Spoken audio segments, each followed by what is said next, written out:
Thank you everyone for coming. This is going to be an interview, which is a little bit different for us. We usually do classes. I am super excited. My guest tonight is Maitre Charles de Bourbon. And he is going to chat with us about life and everything, but a lot of DEI stuff. That is kind of our life, the meaning of universe, and DEI stuff. Indeed. So why don't you go ahead and introduce yourself, and then we'll jump right in. Certainly. So my name is Maitre Charles de Bourbon, and I'm a member of the Order of the Laurel, and currently reside in the Kingdom of Ontario.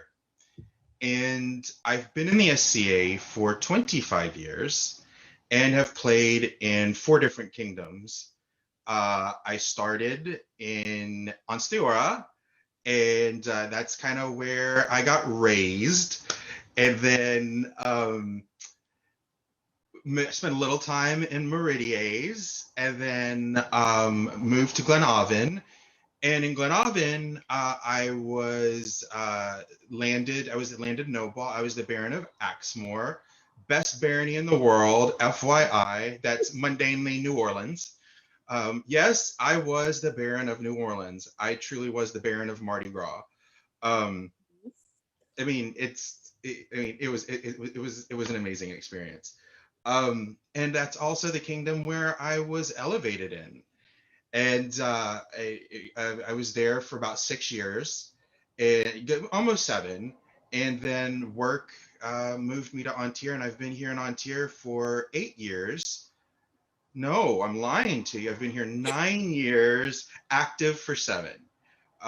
There was, like, when I stepped down, there was a brief amount of time where I wasn't sure that the SCA was for me anymore. And so I took some time off. But obviously that wasn't the case. So that's a little bit about me. God, if you want to know anything else, ask people. We have a lot of time scheduled for me to ask you a lot. Hey, I am all for it. I am going to learn a lot. For anyone who doesn't know me, I feel like you have some really high expectations. I mean, I'll do my best. My name is Zara. I'm the corporate DEI officer for the SCA. You've probably seen me around on this page, but we will talk about me later. So 25 years in the SCA, that's pretty storied. So can you tell me more about kind of your SCA journey? Like what took you from place to place? Yeah, it's, I don't know how interesting folks will find it, but here you go. So as I mentioned, I started in the Kingdom of Ontario in the Barony of Bordermarch, which is on the Gulf Coast of Texas, right near the Louisiana border. And I was in high school when I discovered the SCA through calligraphy classes. I had terrible penmanship, and my mother read that if you put your kids in calligraphy classes, it would help their penmanship. Did it work? I had 25 years. I still have terrible penmanship, but I've been in the SCA for 25 years. And so I was in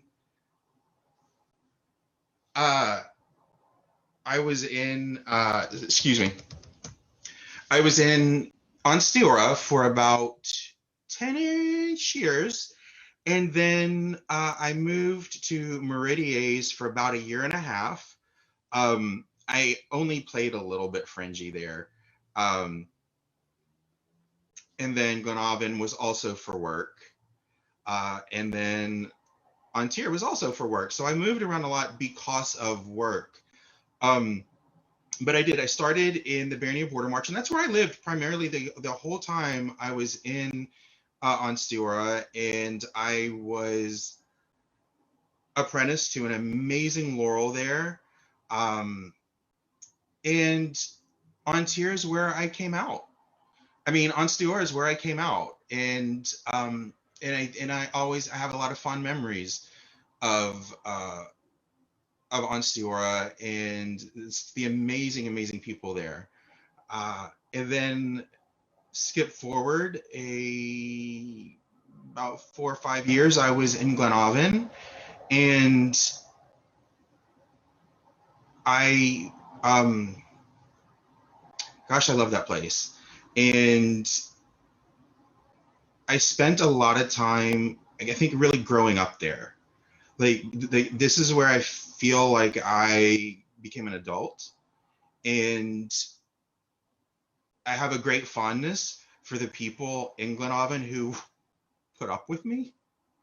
Um, and it was a very interesting journey, both becoming a peer there and landed. And it was experiences that I treasure, just immensely. So yeah, that's a little bit about why I've gone where to, from kingdom to kingdom, and playing the game kind of the way that I play it. And I think that there are so many opportunities to shape the game individually in the way that we want to have it be. And that's how I've always approached it, which is why I ultimately really wanted to get into DEI work, was because we can all shape the game, if we just, for ourselves, and if we're lucky, maybe for a few other people. So yeah, how's that for an answer? That is a good answer. I do, since we're talking about DEI work, I know that you've done some work with DEI in the modern world. Can you tell me a little bit more about that? Yeah, so when I came out in so this is law. No, I've been out. I came out when I was 21, and so I've been out exactly half my life. I came out swinging, and I was brought out by some very activist type folks. So one of my first events was marching on Austin. This was during the time of Matthew Shepard, and hate crimes bills were being legislated, but were leaving out the LGBTQIA community, even though back in that time we only had LGB. That's the 3 letters that we were at that time. But we were left out. And so, I started, one of my first queer events was a march on the state capitol. I've marched on Washington. I've organized, I've worked multiple presidential, senatorial campaigns, supporting diversity and inclusion work. And even a really good friend of mine and I even started our own PAC in 2017 that's focused on equity and diversity. And for me, equity and diversity was very narrow.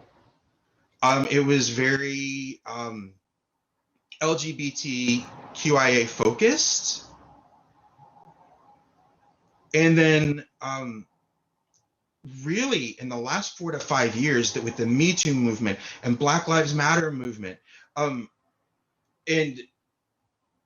trans awareness, we've blown up so much what it means to be DEI. And I still learn. I'm learning every day, what does it mean to, what does it mean to be diverse? What does it mean to be equitable? What does it mean to be inclusive? And I've always done that work. And so in 2018, I went to Cornell and went and got my certification in equity and diversity in the workplace. And I've done some work with companies, who are looking to establish some sort of DEI work within their respective organizations. I've built some trainings that I've delivered in corporate settings, and I've not done nearly as much as I had hoped with it, but I've done some. But yeah, I in 2018 I went and got my certification, and it just felt like the natural progression of kind of everything that I'd done to that point. Yeah, that makes sense.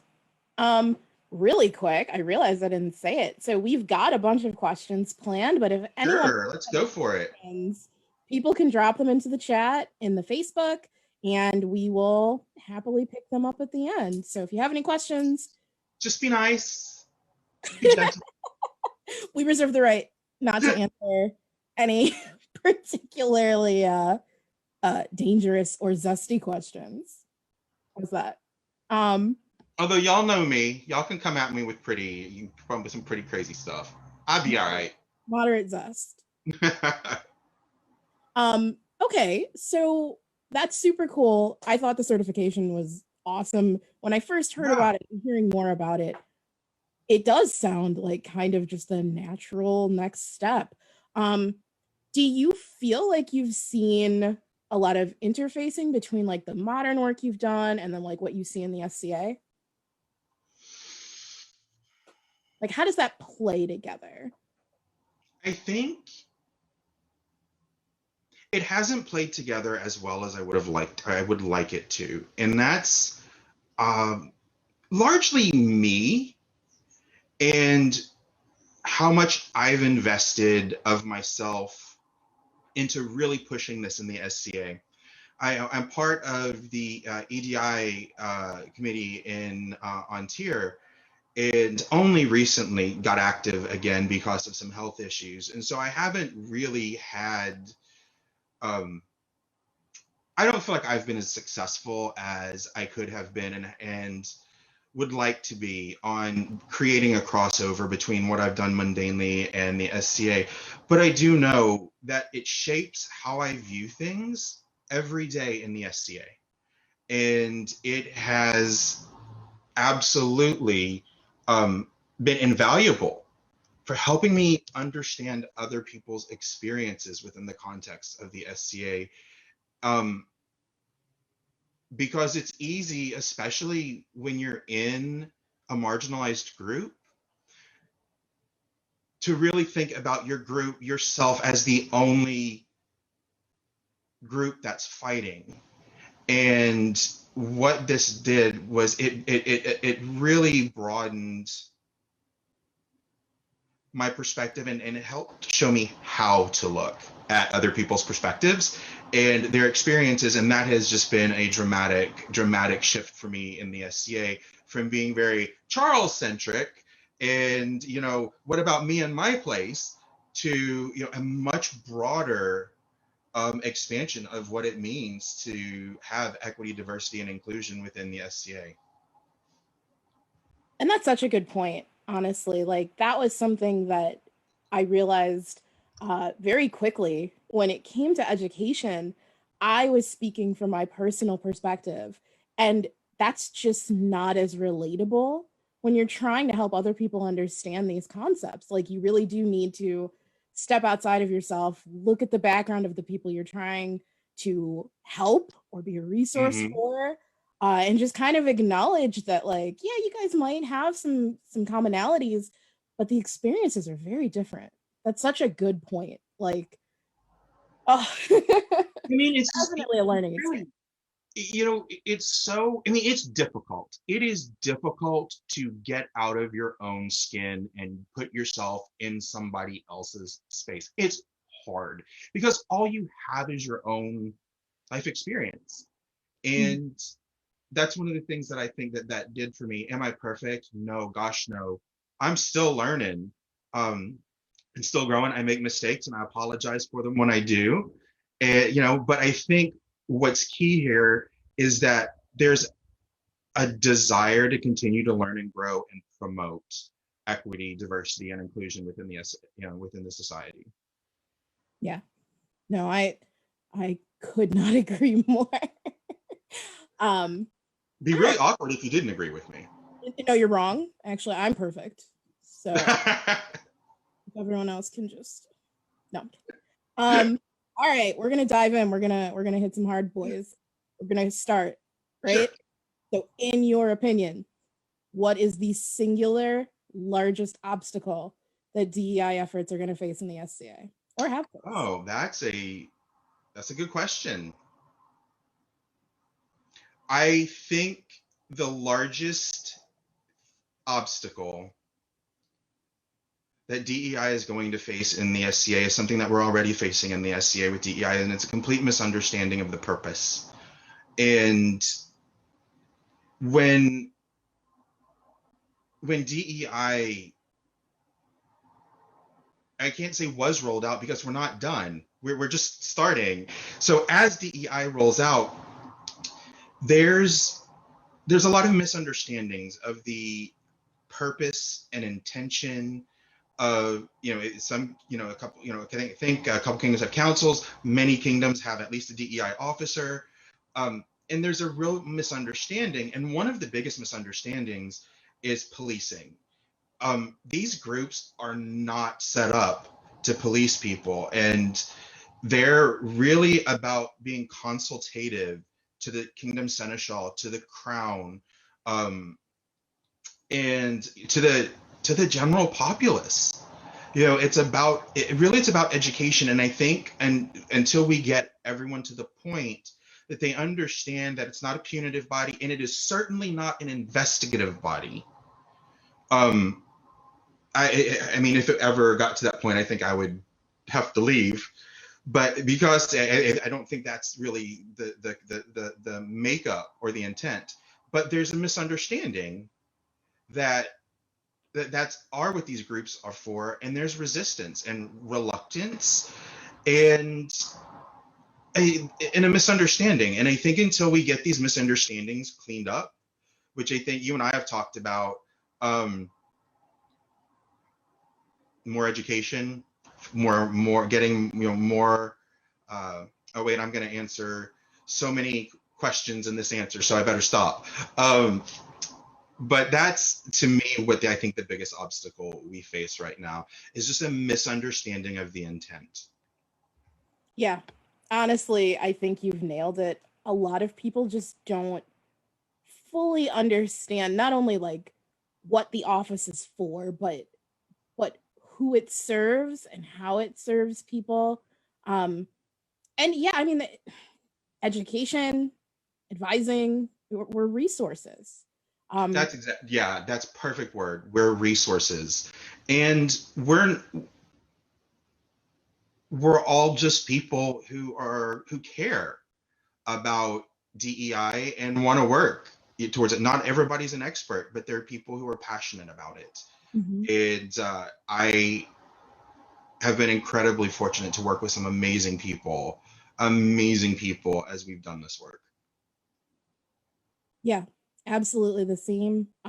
Working with the various officers, Antir has the council, Drachenwald also has a council, a smaller one.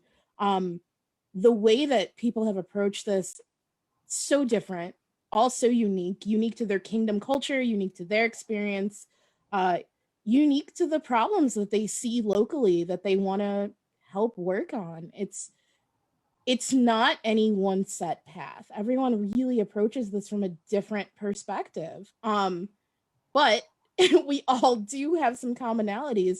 And I think the fact that people think that maybe our role is more the seneschalate than it is, there's no investigating. And, I don't take reports. When people come to me, I can help get the report to where it needs to go. I can help them understand kind of policies, but that's all the seneschalate. They are still the investigatory branch. So yeah, I'm really glad that you pointed that out. Yeah. I mean, it's just based off of personal experience. I have no data to support that that's one of the biggest issues, but anecdotally, I think it's one of the biggest that I know that I've run into personally. I agree. I'm gonna plug, I guess, this page. So next week we are doing a segment on kind of what is the DEI office, and we're gonna have Becca from the council, and we're gonna have Shea, also from Montier, and then we're gonna have. And they are both awesome, FYI. They're wonderful. But we're gonna have several people just kind of get up and talk about what they do and who they are and how they help people. And hopefully that answers a lot of questions that people have about, like, what is this office for? I've gotten the term PC police thrown at me. Oh, yeah, of course. I I wouldn't have the time to, you know, police your every thought, even if I was interested. So yeah. You know, what you find, you know, it's interesting. I think it's sort of the same. Well, I'm going to make an analogy that's personal. Um, it's like when people say laurels are all mean and cranky, right? It's not true. I mean, we've got a couple, but in general, because it's not laurels who are mean and cranky, just like it's not the policing that's happening isn't the DEI group. It's people out there doing the policing, but that's getting stuck. That perception's getting stuck on DEI, and what our role is to educate. But we're getting this perception that we're the PC police, and we're generally not the ones who are policing. It's people out there who care, who are passionate about this, that are doing it. But kind of like, you know, laurels are all cranky. We're the PC police, and we're not at all. Like you said, who has time? Oh my gosh, I don't have time for anything. Now that we're all at home, you'd think that the time would have gone up, and instead I'm like, I don't work from home, I live at work. Uh so there is no Oh time yes. Oh at yes. all. Um okay, great. Let's move forward because I know we're gonna just keep answering all these other questions. Um so let's go positive, right? Okay, you're positive. We've done a lot of different things with DEI and the SCA across a Mhm. lot of different kingdoms. What do you think has been the most effective thing implemented so far? Two answers spring to mind because one's personally impactful, and I think one's more broadly impactful. For me personally, one of the most impactful things that has been implemented was inspirational equality, and that was a game changer for me, and allowed an opportunity that I never thought I would have, you know, to be fought for, by someone who considers me inspirational and just might be of the same gender. That was huge. But in a broader sense, I think one of the biggest things that's happened has been the statement that came out from corporate about what, you know, about diversity and inclusion, and, you know, putting some very clear guidelines out there, you know, and it's going to take a while for people to realize that we put that out there. That's out there, and we're living by it. And, you know, if some folks don't want to, that's fine. Those things take care of themselves. But I think one of the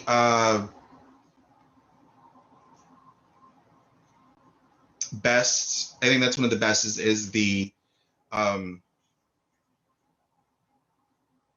statement, the diversity, equity, inclusion statement that came out. What was that, about 4, 5, 6 months ago? Yeah, somewhere around there. This year blends together. It's like it's just 2020. It's just, I don't know months, I don't know days. It's just like blah. No, I agree that you hit a point where you really just need to be very clear and upfront and demonstrate with clear, concise language, like these are our plans, these are our intents. Um, this is what we're working towards, because you can look at our policies and you can see that we're shifting, right? We're Right. moving things in a certain direction, but it's hard to point to 6 disparate policies and be like, well, draw your own conclusions. It's easy to point to a specific statement and say, yep, this is what we're doing. Like, this is who we are, this is who we're trying to be, this is what we're Exactly. working towards. Yeah. So yes, I agree that it's the direct statements are so invaluable to really making it clear who we are as a nonprofit and how we stand in comparison to other nonprofits that are in a similar place. Agreed. All right. So another kind of difficult one. I know that this is a question that I get a lot. I get this question very, very frequently. And it's got kind of a complicated answer for me. So I'm really interested to hear what you think. Okay. What are some good strategies for outreach to diverse groups or traditionally underserved communities for the SCA?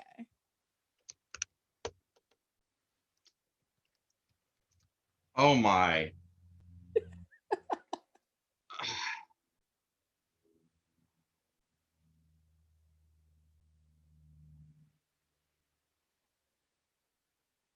I, that's hard to answer. And I'm not sure how you handle that question. I've been asked that a lot. And I think it comes in two parts. One, I don't think we're ready yet to make a big push to bring in marginalized groups. Think as a society, we've still got some work to do. And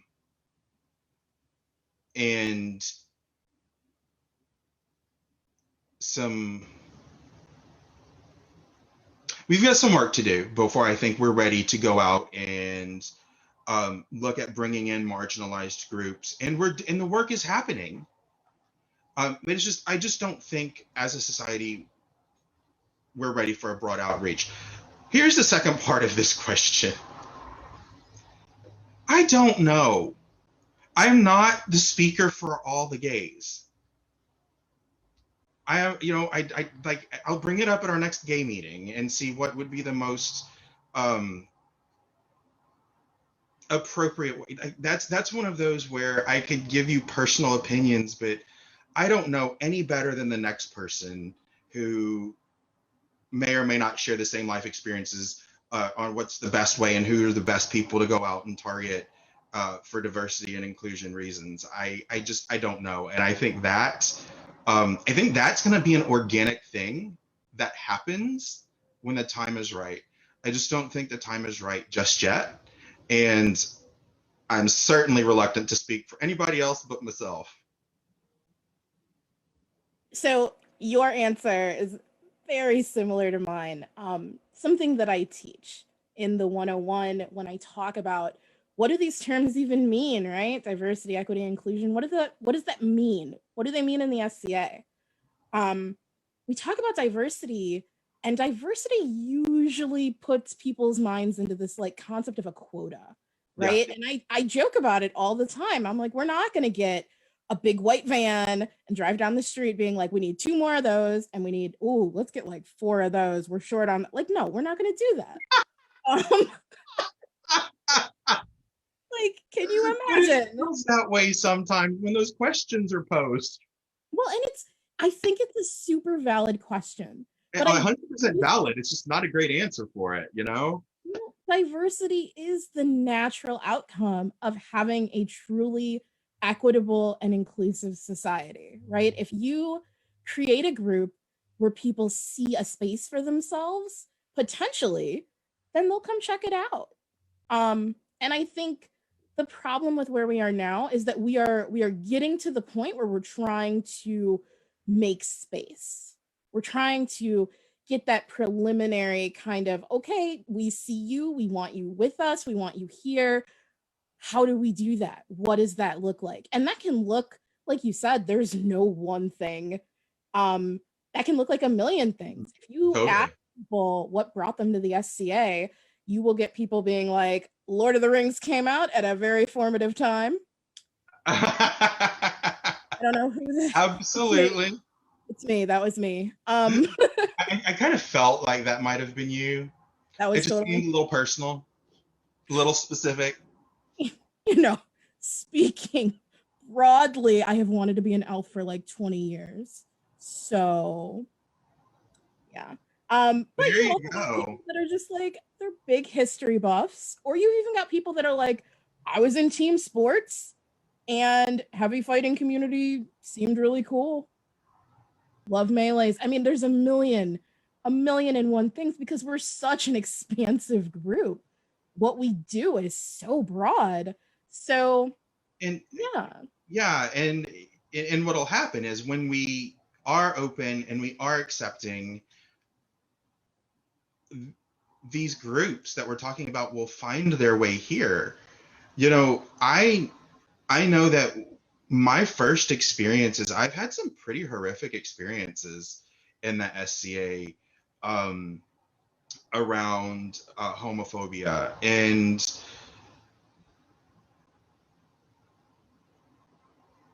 there are all kinds of other people who can talk about their experiences, have similar, who, you know, other marginalized groups have similar experiences. I had some pretty informative, if you will, experiences in the SCA, and they weren't so long ago, right? They weren't so long ago that it's ancient history. And when those are still happening, we're not bringing these people in. Yeah. They're just lucky that I loved the clothing and stuck around. Yeah, I mean, my SCA community, it changed my life. I love it. But I also experienced some really Yeah. difficult moments, difficult situations, uncomfortable conversations. Oh, Uh, talk about it. it's The funny, not funny jokes. Yeah. 4 years I've been in the SCA. So I'm not a long hauler like a lot of people right now. And I could give you 10 instances off the top of my head where I was acutely aware of how I was different. Yeah. And some of them are extreme and some of them are just little throwaway Tiny. comments that people just they didn't even realize they were saying it. And I think what we aim for with the education is to focus on that, right? The thoughtless, I'm just gonna, this microaggression, this little bit of bias that's manifesting that I didn't even realize I'm doing. Mm-hmm. People generally mean well, they're not trying to hurt you, but that doesn't mean that the impact is not occasionally very hurtful. So Yeah. yeah, I think until we can all come to a better place on that as a group, it's going to be very hard to say like, okay, we are ready to go out and start specifically recruiting from these communities. I agree. I'm in 100% agreement. All right. That was a beefy one. Yeah, I was like, that was a good topic. That was a good one. I think that's a good one too. Like I said, I get that question all the time. Same. So I mean, like that's why I chuckled when you asked it, because it's like that's such a common question. What do we do? Like, we fix ourselves first. well, and you don't want to be like, all right, well, settle down. I got like 15 minutes. Now, I will say there are Right. very practical things to look at as far as if you look at your group and you're like, this is a very homogenous group. I've asked people, I'm like, so where are you doing your demos? And they're like, oh, we do Russian Fest every year. I'm like, well, I mean,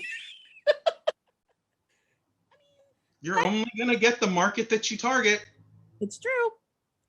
So there are very practical considerations here. But yeah, I don't know that we're quite there, but we're moving. We're moving there. And that's the important thing, right? Is to acknowledge we're moving and we're making progress and we're getting us to a place where we can be that organization.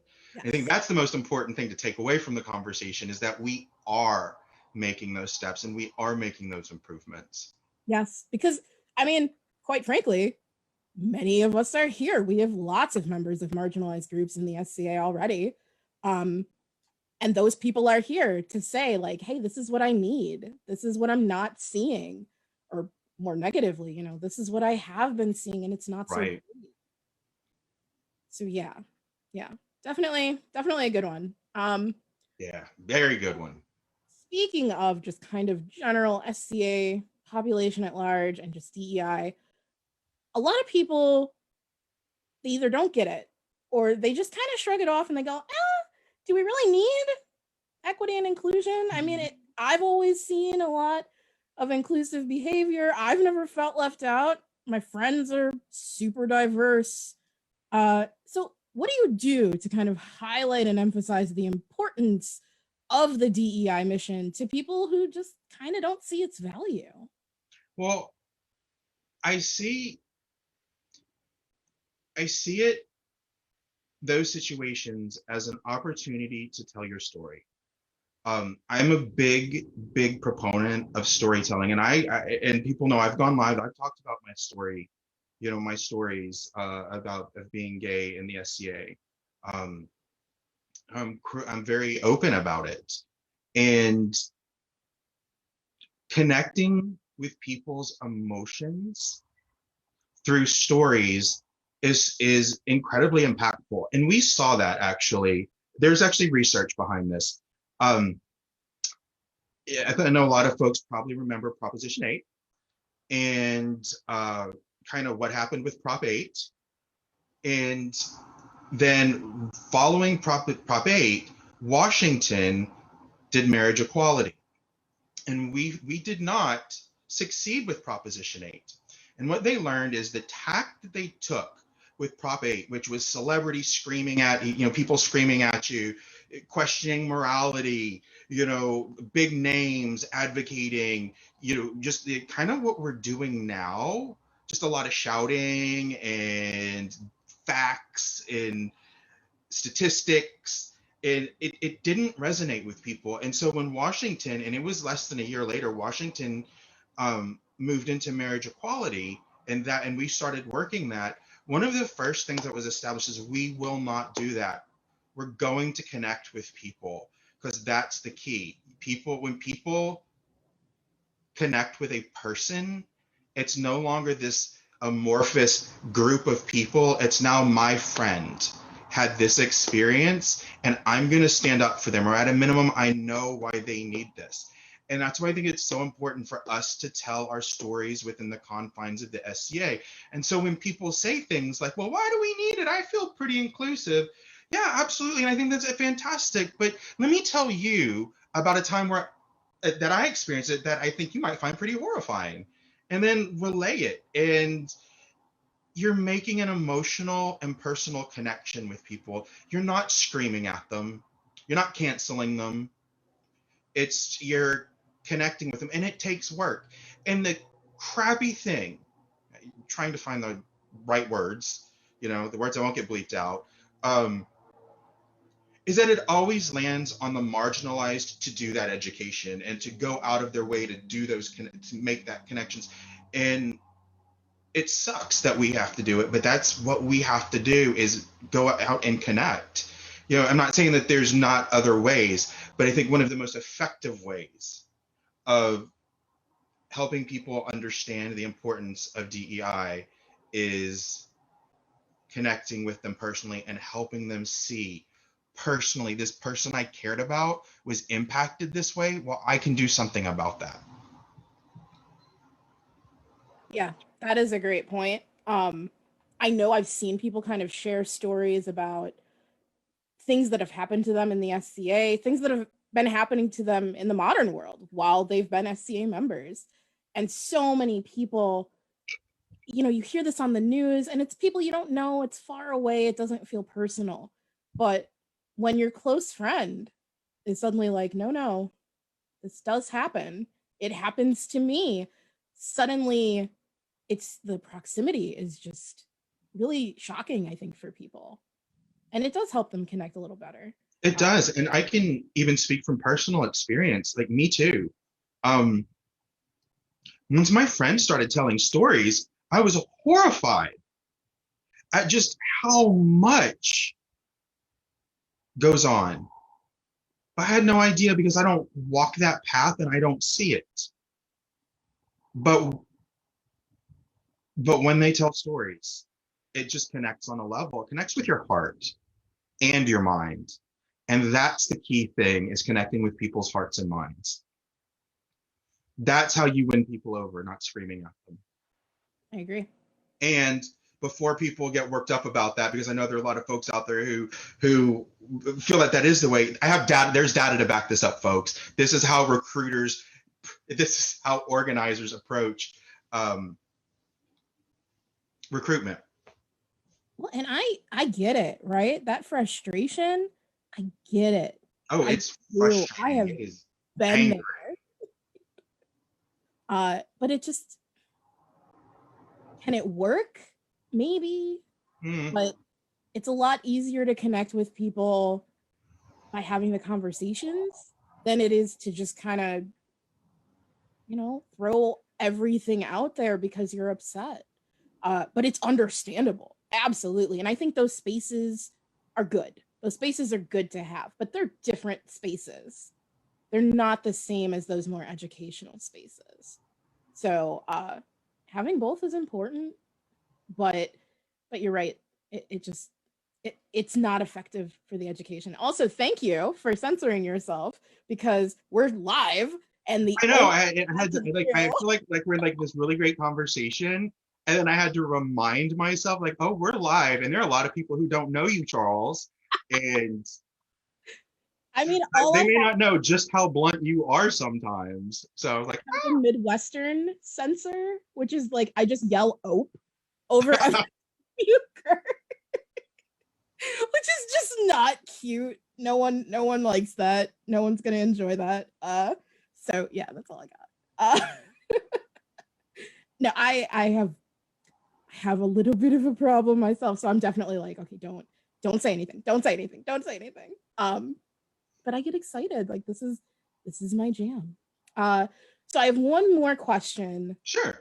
It's a two-parter. And then what I want to do is I want to get to the questions that people are leaving in chat. I'm excited for those. Yeah, you've gotten some really good questions. I'm like, yeah.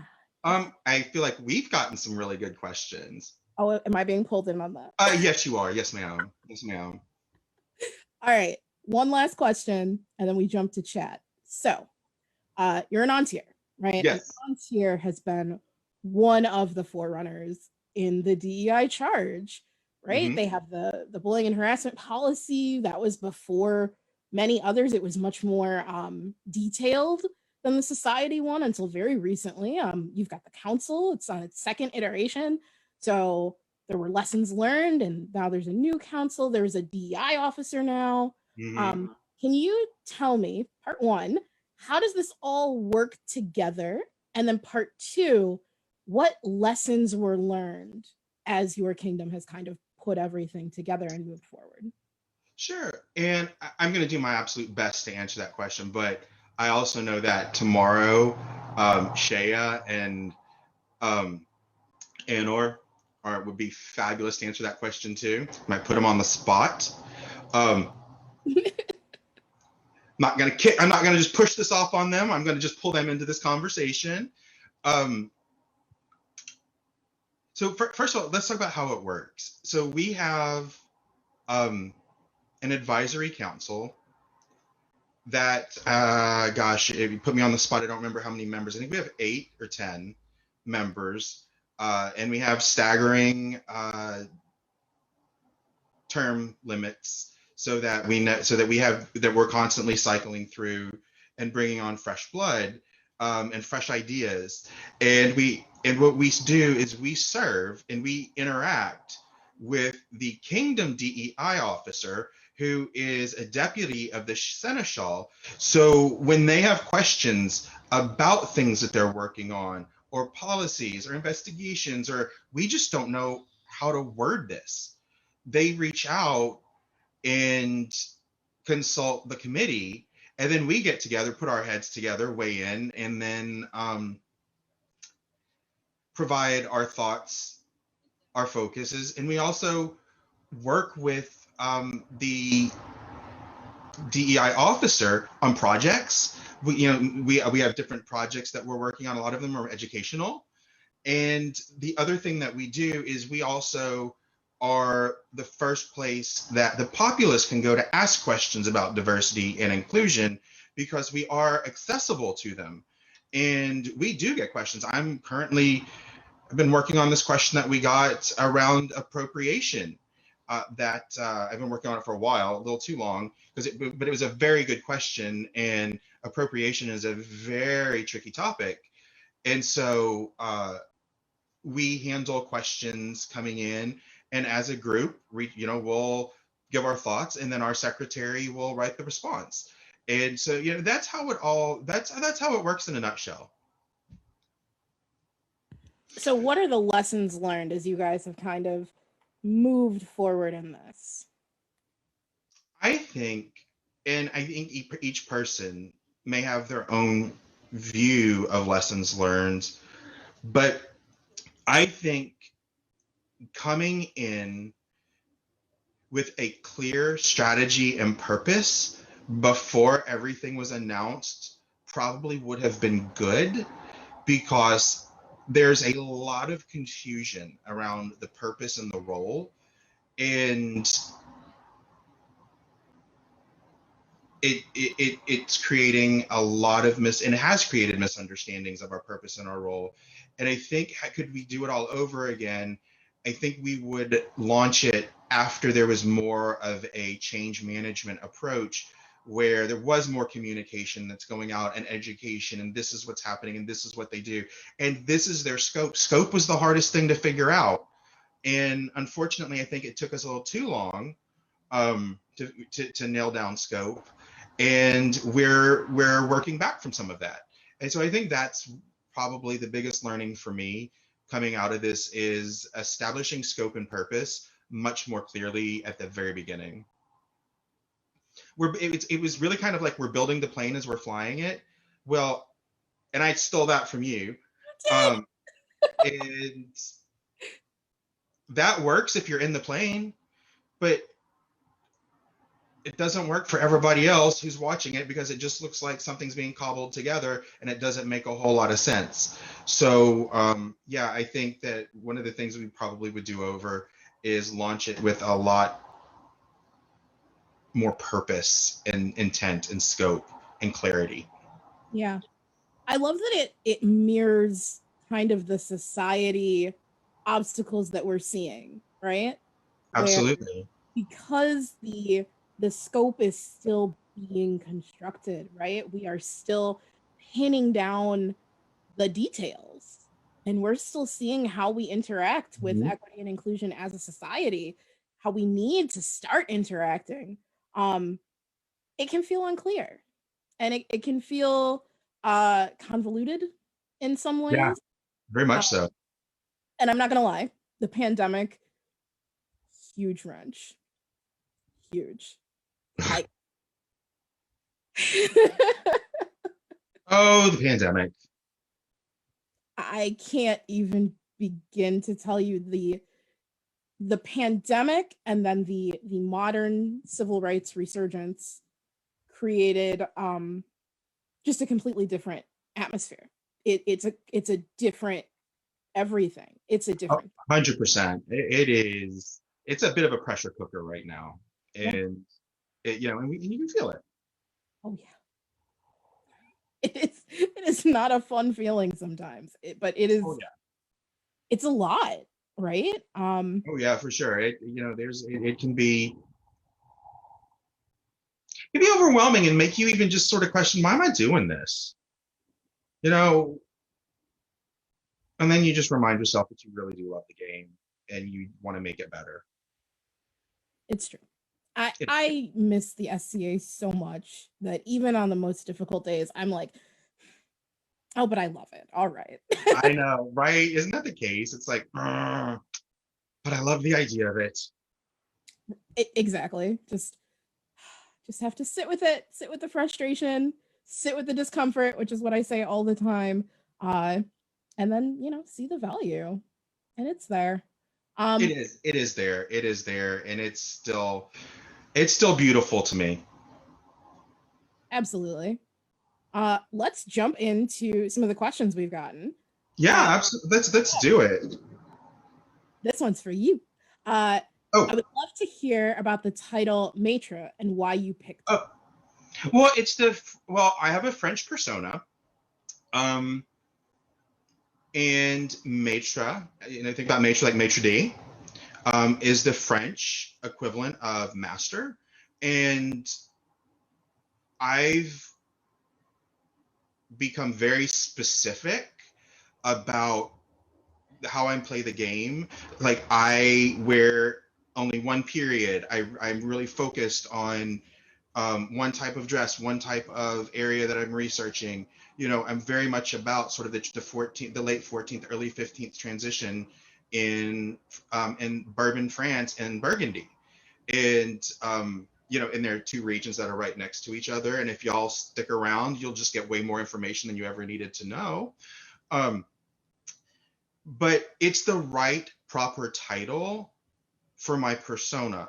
So many people call me Master Charles, and it doesn't bother me, but I've always wanted to go with the title Matre, and recently, with people exploring more so alternatives for different words that we're using, I was like, I've always wanted to do this.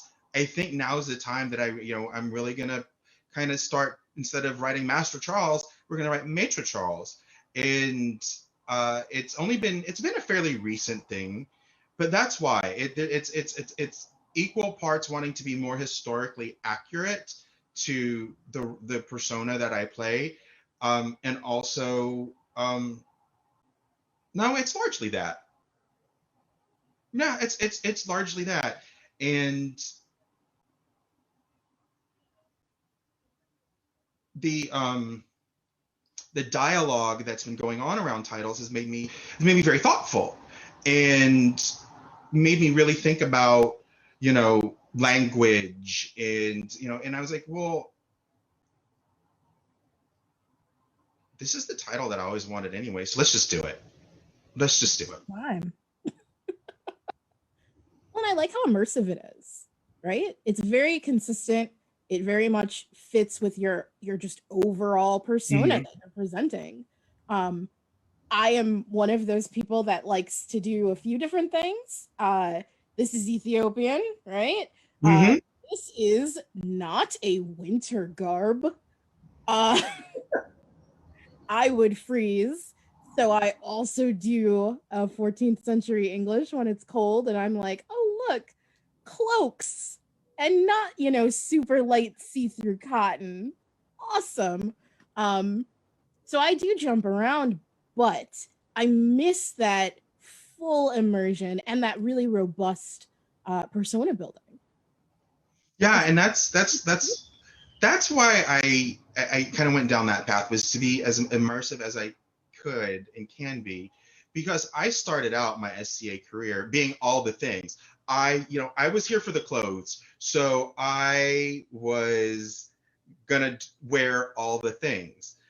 But about 7 or 8 years ago, I really decided. Well, actually, the funny thing is for most of my SCA career, I played 16th century Elizabethan. I only became this about 7 years ago, and really wanted to become more immersive and true to my persona, and getting the right title, that's kind of important. No, I agree, for sure. I actually have to do some thinking on that, because I just straight up was like, yep, Baroness, that's fine. I have no idea what the Ethiopian equivalent would be. It's probably something to think about. I was like, might be fun to research, or find a herald. Find a herald, yes. No, our greatest resource, our people. Yeah, I mean, yeah, they are our greatest resources. They drugged me kicking and screaming after 22 years to a device. So yeah. Just got a device. I did. 25 years in, and I just got my device. Me too. No worries. Congratulations.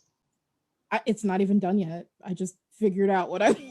Oh, got it. So if you tell me what your device is, am I going to understand it? Or is it like going to be Herald speak?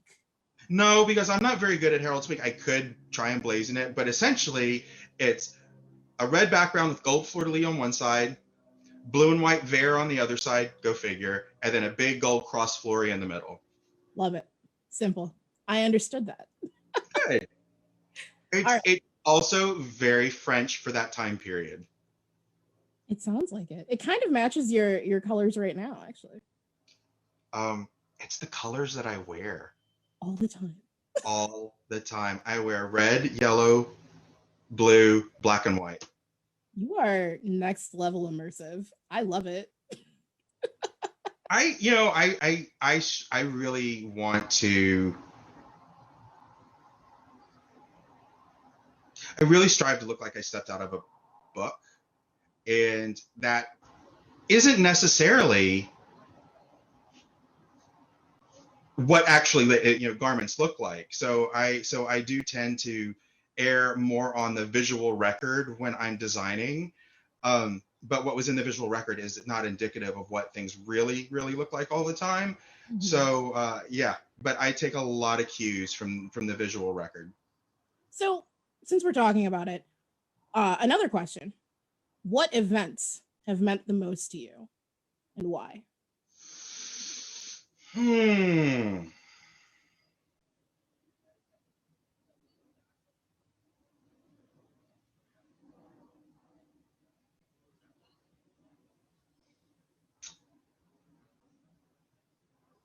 There have been many events that hold a lot of different meaning to me.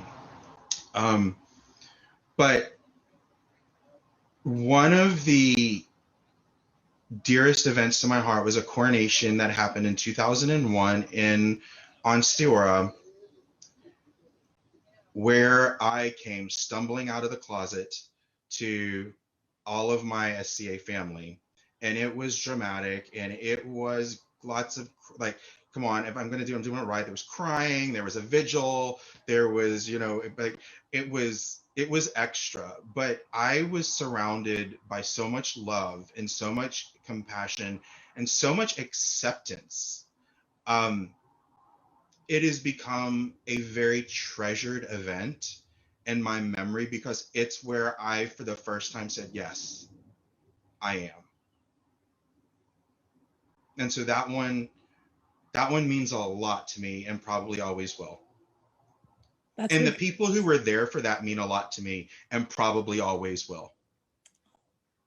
That's the kind of thing that when people talk about, the more difficult times in the SCA, it's moments like that I feel like you can kind of point to and be like, this is the SCA though.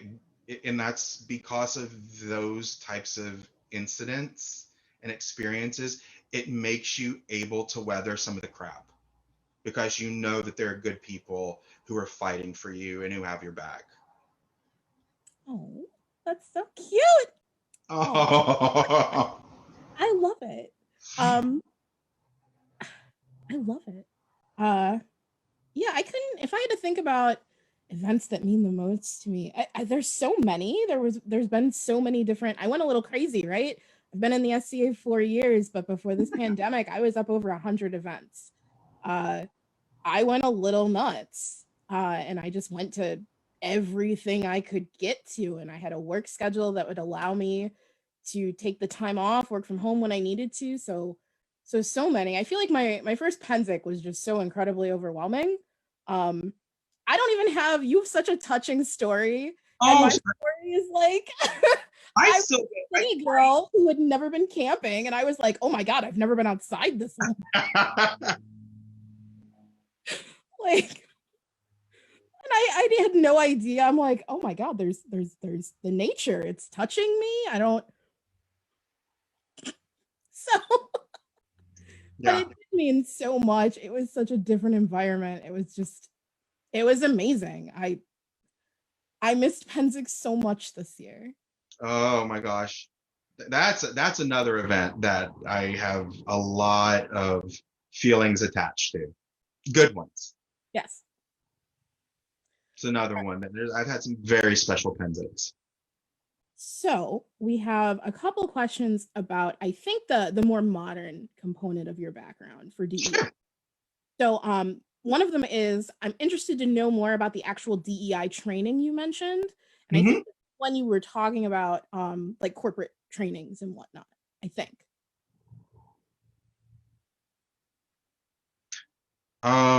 Yeah, that's a bit of a tough question. I'm not sure if you're talking about where I got my DEI certifications and want to know that, or wanting to know more about the training that I've worked on. Probably the latter. You think it's the latter? Oh, okay. So what? So oh gosh, I've had to do some cultural sensitivity training for gosh, there people.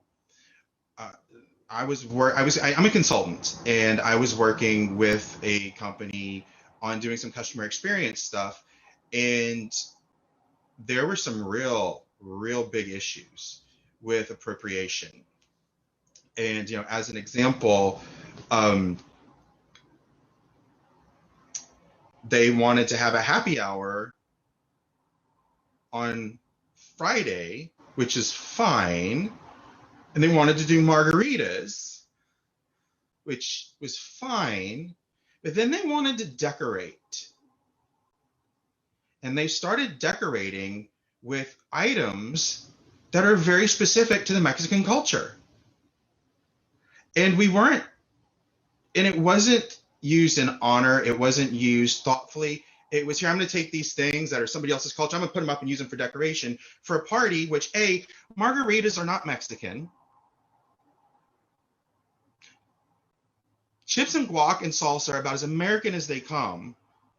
And so I went to the CEO of the company and I was like, hey, we have some opportunity here. And then I worked with a couple of trainers, and we built out a ongoing, just a very basic, what does inclusion mean? What does essentially 101, like you're talking about, it's the 101, but on the business side of things. So I hope I'm answering the question. Do you think I did? I think so. Sorry, Lady Villa. I am so sorry if I didn't answer it completely. Lily Villa. She can chime in. You mentioned appropriation, and appropriation is such a big topic in the modern world, and then also in the SCA. I mean, I teach a class on, it's very basic, very 101 on cultural appropriation and kind of what it is and what it isn't. And without fail, it is my most popular class. Who we are as a society and how it interacts with the idea of appropriation, very complex. More complex than I will get into. You're welcome. It's so complex, and it's extra complex for us because of what we do. Yep. Absolutely. So yeah, that class is something that I teach. It sounds like you're also answering questions about it. Definitely something that I'm always very carefully, because as you said, appropriation is very tricky, and I'm still learning so much about it. All right. Another question. I am currently working with my CEO and HR on diversity and inclusivity mundanely. What is your best advice about getting policy changed, especially for changing away from dead names?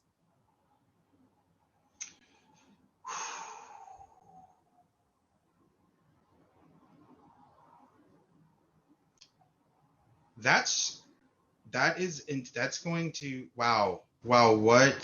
a great question.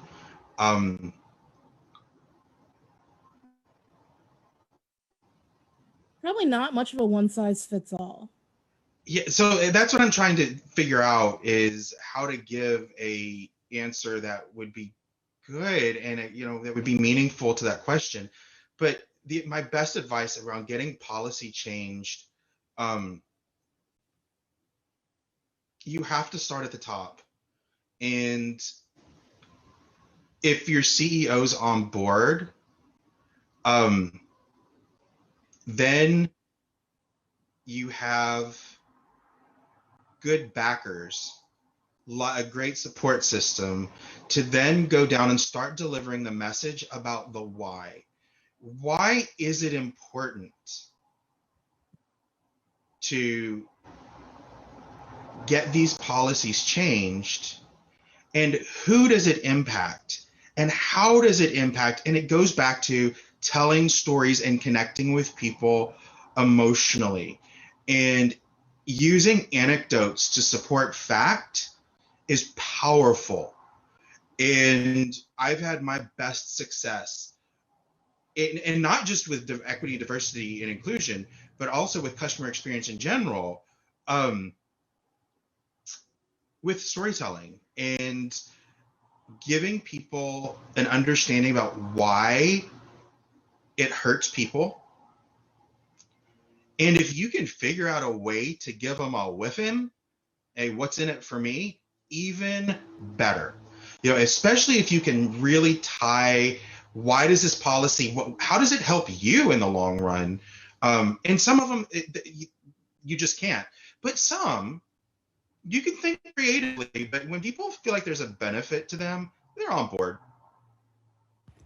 Yeah, I'm all about I will demonstrate the benefits to you that you have not thought about, which for a lot of companies, things like lawsuits, Yep. that like this might not have occurred to you, but if you are, say, in violation of ADA concepts you didn't know about, that might not help you if someone decides to sue you for violating the ADA in the US. So here's an aspect. Here is the preventative benefit of doing your DEI work. Or, like you said, demonstrating that story, but making it real. One of the things that I did was when I was talking to the CEO of this, and it was a startup. I told him a story that was very relevant to him, and about a trans friend of mine. And you like, how is that relevant to him? Because this my friend was one hell of a coder and had some amazing ideas. And because of how she was treated, she left the company that she was working with, went to another company that was much more inclusive, and she delivered ideas that were saved them millions of dollars and were very innovative. And to this new company, she had the ideas to begin with, but she didn't feel valued, so she didn't offer them up. From a business standpoint, it makes sense to value your people because you get the best out of them, purely from a business standpoint. We're not even talking about a humanitarian standpoint. Like, we're talking to people that are show me the money. And, and when you can connect a story like that, where there's an ROI in their head, you can move these humanitarian policies forward faster because there's a WIFM, a what's in it for me attached to it. Yes. And I think that has been baked into corporate training that I've seen, where people will say, hey, varying perspectives and varying backgrounds have allowed us to reach new markets. Mm-hmm. They've allowed us to more effectively ascertain what our customers are looking for. There are real world, completely non-humanitarian ways that this manifests. Yeah, that's my fiance waving in. But there are completely non-humanitarian ways that this manifests and can be such a positive thing. And people are short-sighted if they don't see it. And sometimes it's our job to get them to see that aspect too. I agree. I mean, I will use a multitude of approaches to try to connect to people when I'm talking about, hey, this is valuable, this is important. The work that we are doing is not only good, but it is saving us work later. Yeah, it's a great question. Yeah, it's a fabulous question. I did not expect to have to actually work on this interview. I was gonna put you through it, right? I am here for it.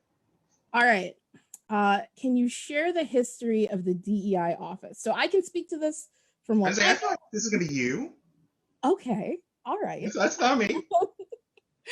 So Ontier actually had a DEI council before the society level position existed, right? The corporate position. So I think the council and I think also the officer in Ontier predated the corporate position. Correct. And then the corporate position, they asked for applicants by, I think, April of 2019. And then the process for the interviews went on for several months. I put in an application and I was told that I got it in late July. And then I kind of was like a deputy for Gigi, who was the interim DEI officer as of January. She's wonderful. She's a delight. She is currently on the bod, and she is this office's ombudsman. And I just want to shower her with rose petals every time I see her because she's wonderful. Yes, she is. She is a downright awesome person. She really is. She really, really is. And she Hey, set fun up. story. Fun story. I was her Baron. Were you really when you were in Glen Island? Yes. That's awesome. I remember when she started. Oh. Now I have to get baby Gigi stories from you. Oh, I got him. I got him. Gigi, if you're watching this. She's probably like, no, stop. But she set up this office. She got a lot of the initial work done. She got the handbook written. She had 2 different courses that have since been kind of modified and changed just because we've changed the way we present education. Yeah, I mean, needs change. Educational materials have to be organic. But the work that she did was instrumental. And so she did the first 10 months in this office. And then I officially stepped up in September of 2019. So it's been a year. It's been a hell of a year. It has not at all been anything I expected or anticipated. I'm gonna ask, was it anything what you expected? No. Not even, not in any form of any imagination. So something that I do want to highlight, when I stepped up into the role, I thought my first year would be very focused on kind of policy, right? It would be very internal.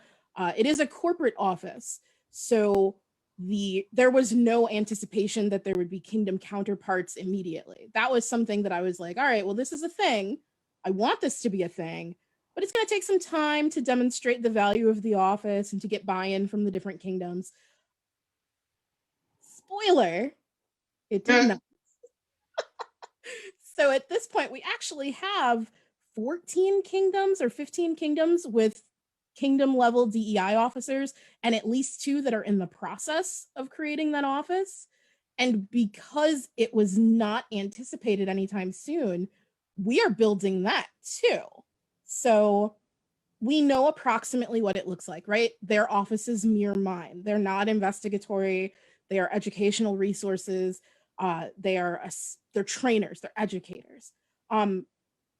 But we are still figuring out what it looks like for the SCA because the SCA looks different right now. We're in a pandemic. It's not the same. So we got to figure out what it looks like here.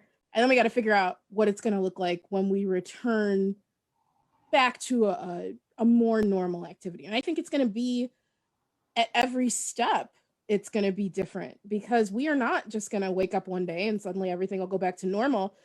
As different communities assess risk, as different parts of the world get, I mean, because there are places, Lockdock is already doing things, parts of Drakenwald are already doing things, Canada, we're all returning at different rates, different risk groups, different comfort levels, different health situations. So we're going to have to entwine concepts of equity and inclusion into every step as we move forward. It hasn't existed all that long, but I feel like I could almost write you a book on the history of the DEI office at this point. Yeah. pretty crazy. No, it's been a crazy year. It's only been a year. Crazy, huh? Feels longer. Oh, Terminable. All right. So that's the DEI office. Another question. How would you prepare a Chatelaine with DEI stuff to help recruiting? Like pronouns and figuring out if there is a charging station for medical equipment or safe spaces for neurodivergent people? I'm not sure if that's better answered by you or me. You I'll pick. say this. I am not the expert in this particular area.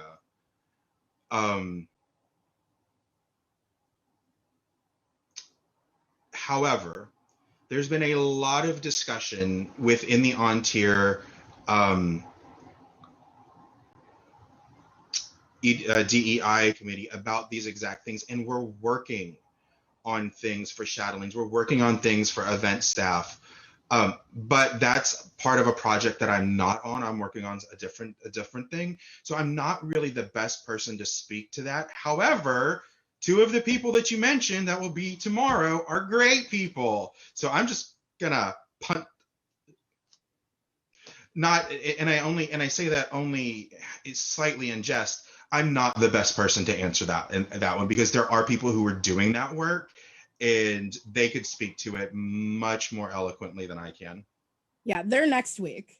I only get up here once a week. I'm sorry, next week, not tomorrow. Yes. Yes, we can definitely have them speak to it more. I have a class, inclusivity for event planning, where I do talk about how DEI interacts with like events, how to assess a site, talk about what you can offer, what you can't offer, talk about, you know, quiet rooms for people who need that space, talk about getting charging stations. Now we are building a class. I'm working with the Society Chatelaine to build a class for Chatelaines that focuses a little bit more on recruitment and retention, because I mean, who better, right? Oh, absolutely. I think it interacts very closely with the event stewards class, because I feel like newcomers are our bread and butter. Newcomers are the perfect opportunity to demonstrate that we are an inclusive space. So making sure that we've created things like some of the things we talk about in the class with newcomers are robust gold key, right? Fitting a variety of sizes across a variety of personas, so that you can not only be able to provide for whoever you get, but also be able to provide options that demonstrate persona diversity that we offer. And making sure that gold key stuff isn't, you know, necessarily cast offs or something like that. Make sure it's not fallen into disrepair, because I'll be honest, I am super in the SCA because I'm like, oh my god, I get to wear this dress or this thing, and I get to be pretty, and I love it, and I feel so confident. And if you can give people a piece of that at their events, you've got them. That's a huge thing. Bingo. Mm-hmm. Oh, I am gonna put out. So, any more questions? Last call. Put them in. We got one more question. Last call for questions. So anything you're curious about, throw it in chat. Olivia, who's been helping us all evening, thank you. Thank you, Olivia. She will grab it. She will give it to us. But yeah, so I think there's a lot of things that we can do for different types of people who want to join the SCA, who want to look in and see a space for themselves. Things that can be done both online, making sure that you've got, if it's a larger event, having an accessibility officer is great for the event. Having a person on staff who is dedicated to it, because people don't always know who to reach out to, right? If I'm new, I don't know. Do I message the event steward and be like, how wide are your doorways? Yeah, it can be intimidating too, you know, trying to figure all that out. Yeah. It can be really challenging. So yeah, I think that there's there's numerous opportunities there. Now I will say that I know that not every group can provide for everything resource-wise. And I don't want people to feel overwhelmed, right? I want people to understand that like anything you do, any work that you put in is good work. Yeah, absolutely. Yeah. So if all you can manage is, hey, we're going to focus on this one thing, great. But that's one thing, right? That is one thing that's getting focused on, though. And it's a thing that wasn't going to be focused on before. Bingo. Don't let perfect be the enemy of better. Like just my mantra. All right. So I think that's it for questions that I have seen. So I've got another question for you just to wrap things up. I thought I was done. One more. All right. So in your opinion, what is the next logical step for DEI in the SCA? Where do we go next? I think the next step, as I see it, is we need to get the rest of the kingdoms with, at a minimum, an officer, but I think all kingdoms should have a committee. And I think that's the next step, is we need to work on getting all of the kingdoms to have their own DEI groups, and then getting us all on the same page. Which is a task in of itself, but I think that's the next step. The next logical step is DEI is to let's make sure it's everywhere. Yeah. And I think because DEI, it's such a huge concept, right? It's so big. It encompasses so much. Having different perspectives, having multiple people to kind of share that work, really important. Really, really important, Very especially important. in the larger kingdoms. Very, and Ontario, I think, is a great example of how that can interact, how that has worked, how that can help more robustly answer the questions that need to be answered, because you've got people from all different backgrounds able to just say like, oh, hey, I can take this one. And we do, right? And we do, like, oh, this comes in. Oh, okay, that's definitely more in your wheelhouse. Right? Like, okay, I'll take it. Yeah. Well, and these larger kingdoms, I think, definitely would benefit from a few voices. Now, a lot of people do have just the officer, a lot of kingdoms. Right. But that said, officers take deputies. There can be regionals. There can be baronials. There's different ways that this can look. And I think, like I mentioned, because we were not expecting all of the kingdoms to be on board, getting that consistency is something that is now happening as we're settling into this pandemic kind of normality, and coming together to, we do little socials and we talk amongst ourselves, and we are kind of making things more official and making it more of a consistent message. And I think that's going to help. Definitely. Oh, definitely.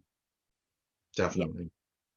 So I'm with you. Getting representation for DEI across the known worlds. I think that would be a wonderful next step.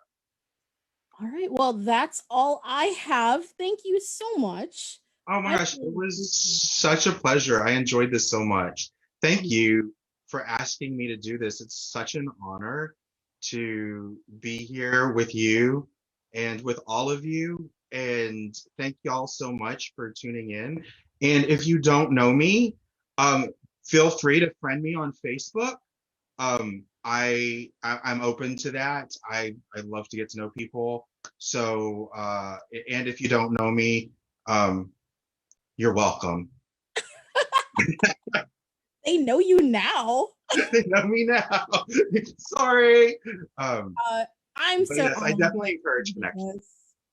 It was so good. I really enjoyed this. This was a great talk. Same here. And thank you to everyone who tuned in. We do this every week. We do different classes. We're going to do roundtables and panels and different interviews and all all different things, but every Wednesday, same time.